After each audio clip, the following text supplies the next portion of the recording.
Good morning, everybody. Good afternoon, good evening, whatever it is for you. Today, would like to share a little bit of my testimony in Jesus. I'd spent a lot of time in the world. I always thought I believed in Jesus. And I believed in Him. But I lived in the world. I lived the way I wanted to live. Thought I knew what was the best way to live. One day, that was a long story, but we'll make that one short. One day, I realized that the way the world was around me, I didn't want to be part of that anymore. I didn't want to be part of some of the things that I had done in the past or things that I was doing. And I saw the Bible that my grandmother had given me sitting there on my desk, and I picked it up and I started reading it. I must have read for hours. And I really wanted to just do what it said. I wanted to apply these things to my life. And with all my heart, sincerely, I was giving my heart to God. I read some verses about praying all the time, about giving it all your heart. And that's what I did. After hours and hours of reading, I laid down on my bed. And I prayed. And I prayed to God. And I said, God, here I am. Do what you want with me. And I gave it all my heart, and I repented of my sins. I didn't care about anything. I didn't care about a wife or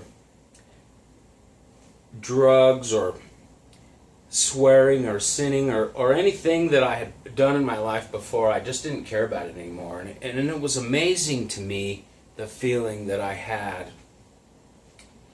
I didn't care about those things anymore. All I cared about was God and whether or not He was real. And so I repented that day. And I began to do the things that I was reading out of the Bible and apply them to my life. And that's what really made the difference, was applying those things. I started praying daily. I started praying all the time. Just seeing something that wasn't right, I would pray about it.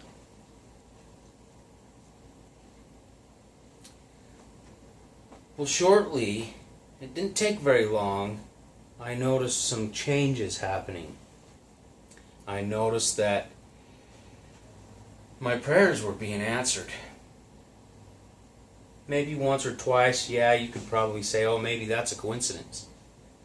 Well, this began to happen over and over and over again. A lot of times the very next day,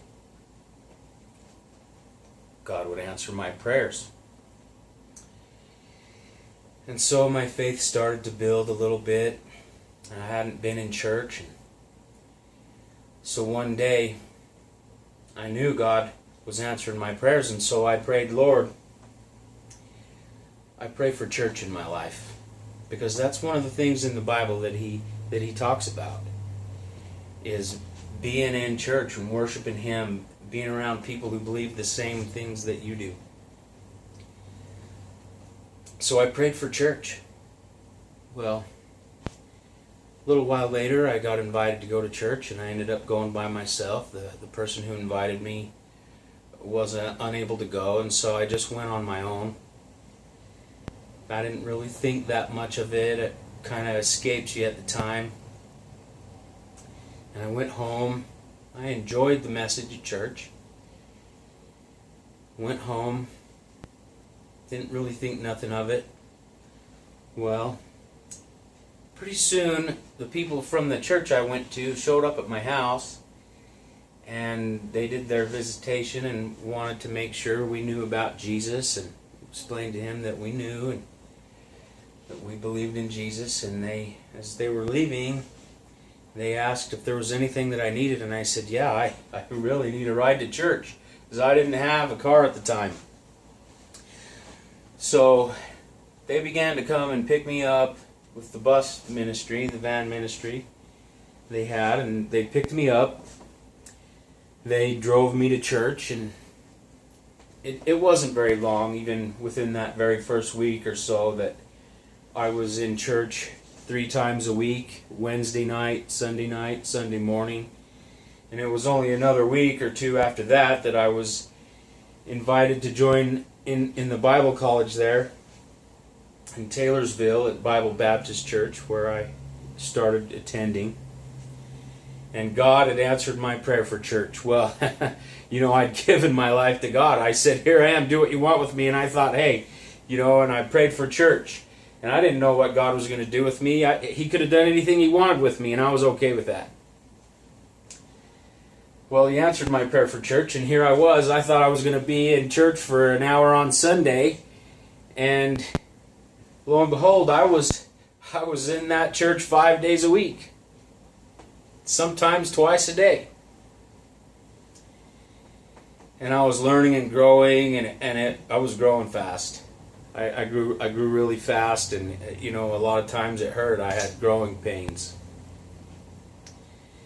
So the Lord had answered my prayer for church, and He had threw a lot more in my lap than I expected.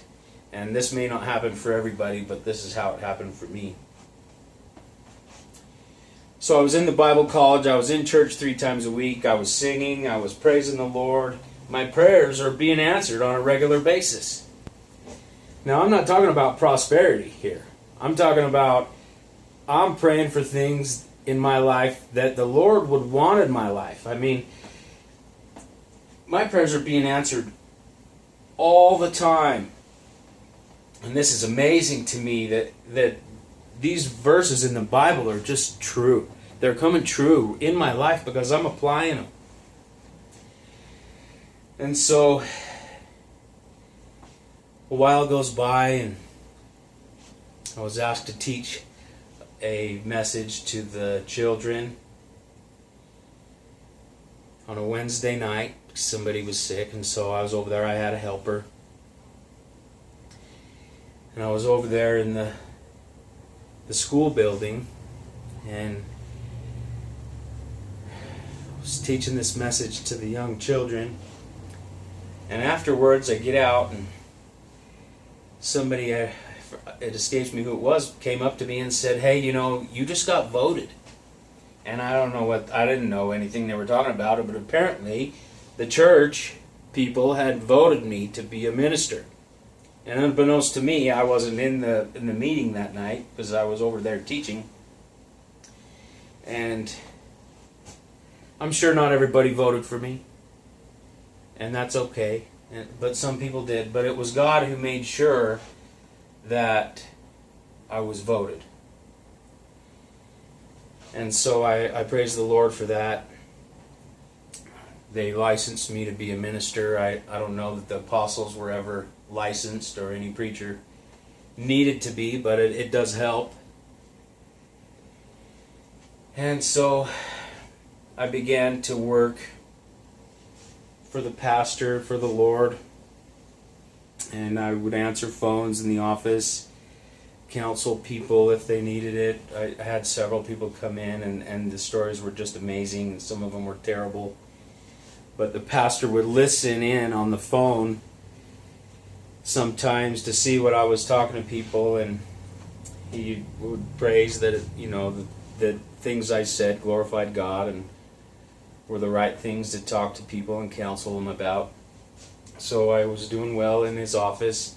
I made mistakes. I wasn't perfect. I still make mistakes sometimes. I'm not perfect. That's okay. I can stutter. Moses stuttered. I can be imperfect as long as my heart's right. And that's what really mattered. And so I'd spent a lot of time studying and learning, working there working there in the pastor's office. And it was enjoyable to me, and it was hard. There was a struggle sometimes. I wasn't perfect. I made some mistakes, and I learned from them, hopefully. Well, a while after that, I had been invited to join a camp ministry, a Bible camp ministry full-time, and I turned the offer down. I just didn't understand, and I was still kind of learning and growing. I was really happy with church and the Bible college I was involved in, and I turned him down, and for about 6 months I knew that God was calling me to something, and I kind of just thought about it over and over, and I realized, I could come across those Bibles in the verse where it says to leave everything behind. And if you can't drop everything like those fishermen did, they dropped their nets and they dropped their job to catch fish, and they left everything behind and followed Jesus. And I knew that's what he was calling me to do, and I turned it down. This lasted for about 6 months. I was still in church. I was still in the Bible college. I probably only missed 1 or 2 times the whole time during all this time. And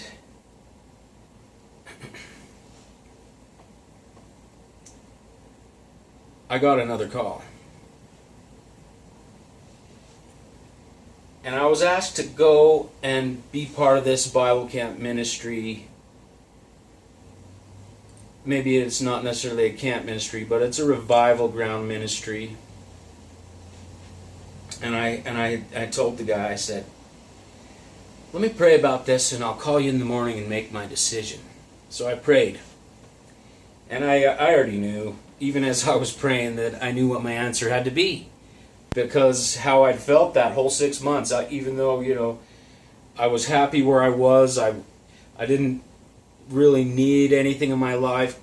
God had already taken care of all these things. He'd even answered a prayer for a vehicle, so I didn't need to be bussed by the bus ministry anymore. And somebody showed up to my house with the keys and the title to a used vehicle and just basically handed them to me. A miraculous story about that. The Lord just gave me a vehicle. I'd been praying for it for 5 months, and eventually he answered that prayer. That's another answered prayer.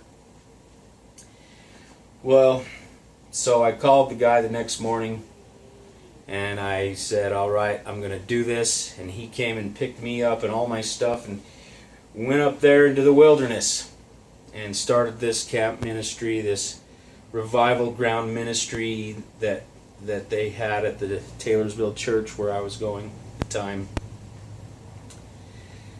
And I began to grow up there.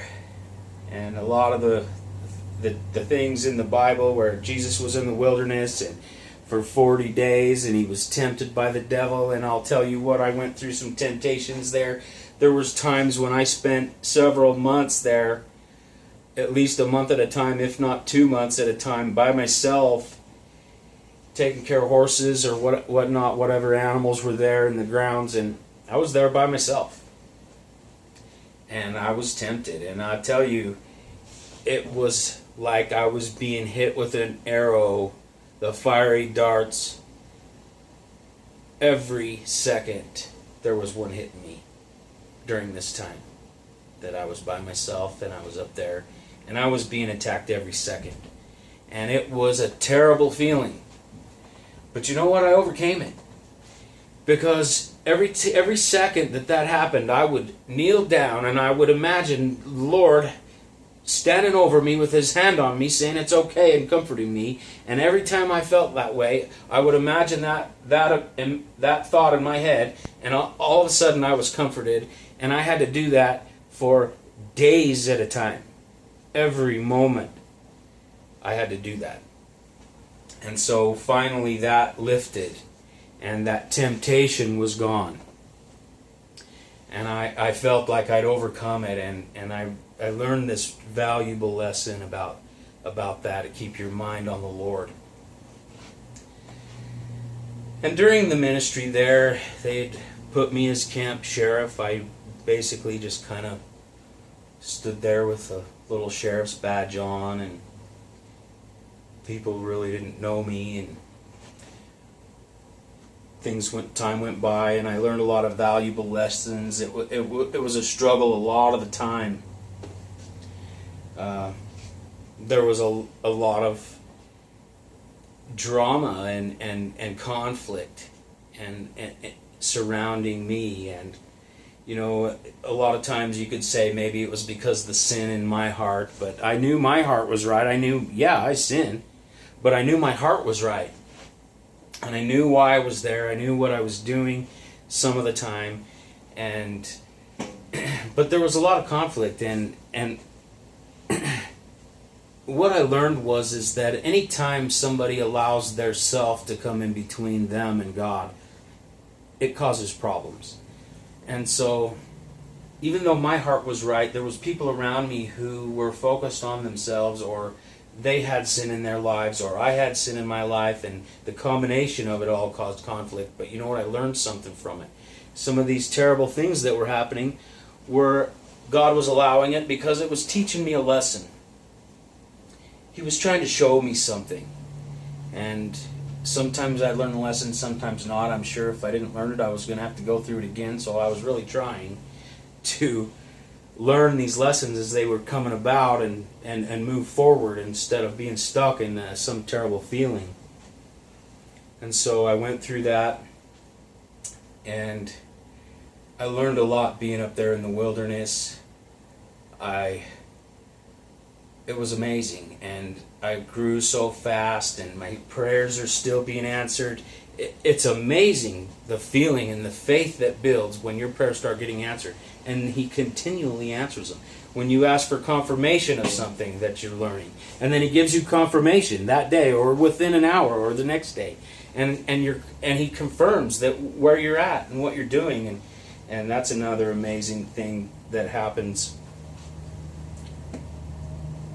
And I'm growing, but I'm growing fast. And I don't know that everybody's going to grow fast like this, but I did. The Lord did it. He's doing it. It isn't really me. It's Him doing it. And so I just keep following Him. And my prayers are being answered. I'm growing. I'm growing so fast that it hurts. I mean, some of these lessons are painful stuff. And I'm growing fast, and it just hurts. My body hurts. My heart hurts. And I start to have this, this urge to tell people about Jesus because my faith is building. I know He's real. I know He's there answering my prayers. And again, I'm not talking about prosperity here, because I'm only asking things of God that He would want me to have to help do what He would want me to do. I don't ask for $1 million.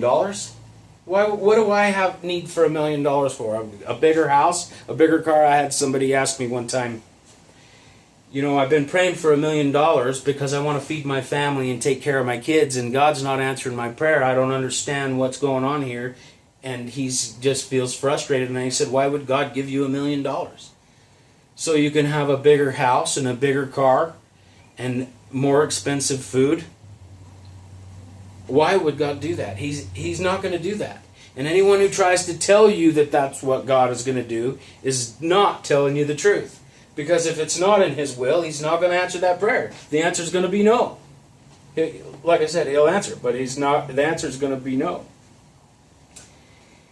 And I'll tell you, some of these people, I'm not going to name names because I'm not an opinion-based preacher. I'm not going to try to preach my own opinion about what God's Word says, because God's Word it says what it says, and there's no interpretation, private interpretation of it that anyone can hide or change. God has been the same way all along since the beginning of creation, and He's not going to change.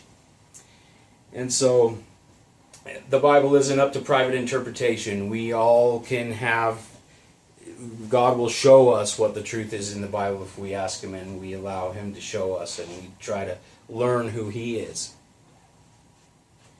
And so, God is not going to answer your prayer for $1 million because What are you going to do with it? Are you going to do His will with it? Are you going to feed the poor? Are you going to take care of His people? Are you going to use it to further His ministry?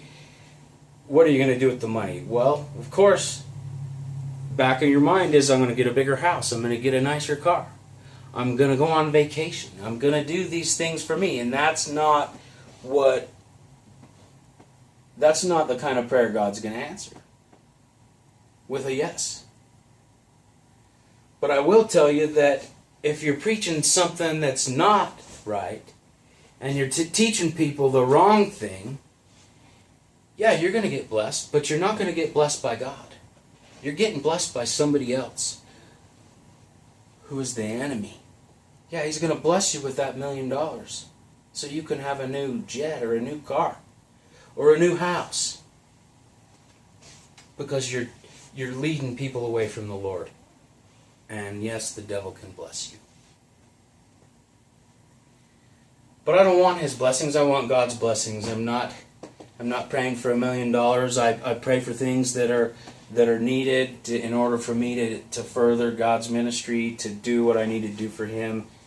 Other than that, I don't need it. If anything, if I have any extra money, I would just as soon give it to somebody who's poor or hungry or help somebody else out, because I only just need the basic needs. I don't need to have all this prosperity and then thank the Lord for it, because all I need is what I need. I don't need to be rich. I don't need to have a big house. So my prayers are being answered on a regular basis. And I'm growing really fast. And I'm growing so fast that it hurts.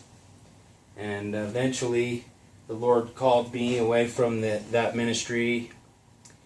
And just in time too, because I was worn out of the things that were happening and the lessons, and I was growing so fast and it hurt, and I just was struggling. And a lot of the time I was up there by myself in the wilderness taking care of horses and cows and ducks and geese and llamas and donkeys and whatnot. But the Lord, He really took care of it. I'll tell you a little story about one time. The horses are always getting out. We had horses that could figure out how to unlatch the fence and get out. There was horses that could just chew on the wooden fence and chew a hole in it and get out. We had horses that could just bust in